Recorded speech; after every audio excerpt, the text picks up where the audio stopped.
ay eksakto lang na nangyayari o ito po ba ay sinasadya? Katulad po ng pagkakakulong ng ating dalawang senator judge na si Senator Jinggoy Estrada at si Senator Rodante Marcoleta. At ang kagiyak pong pagdating ng aming mga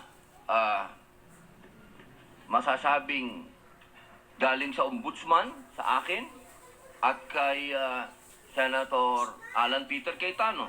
Walang binanggit si Padilla kung ano ang natanggap nila ni Cayetano galing sa ombudsman. Pero may iniimbestigahang reklamo ang ombudsman na inihain ng Grupong Tindig Pilipinas para sa obstruction of justice laban kay Cayetano, Padilla at dating Senate Sergeant at Arms Mau Aplasca.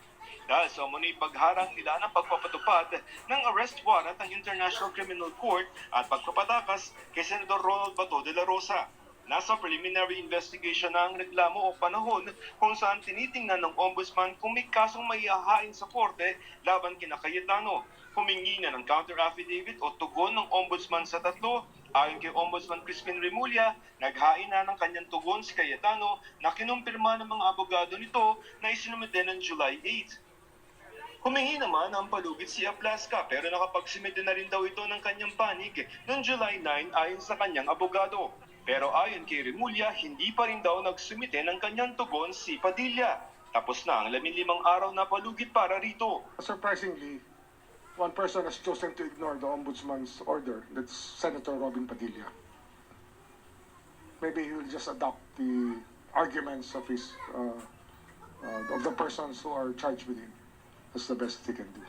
Ayon kay Ombudsman Jesus Crispin Remulla, kung hindi magsusumite ng kanyang panig si Senador Robin Padilla, ay re-resolbahin nila ang reklamo ng hindi makakasama ang depensa ng senador.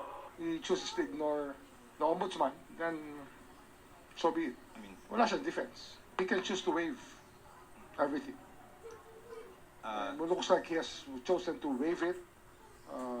I don't know if he's being given any legal advice. Hinihingan pa namin ng panig si Padilla. Kung matanggap na ng ombudsman ang panig ng mga inireklamo, ay maituturing ng submitted for resolution o re-resolbahin na ng ombudsman ang reklamo. Wala namang binigay na petsa si Remulla kung kailan ito matatapos at maihahain sa korte kung may kaso nga. Itinanggi naman ni Remulla na ginigipit nila sina Cayetano at Padilla. That's the way it is. Lahat naman tinatamaan dito eh. Wala namang sinisino to eh. Joseph Morong,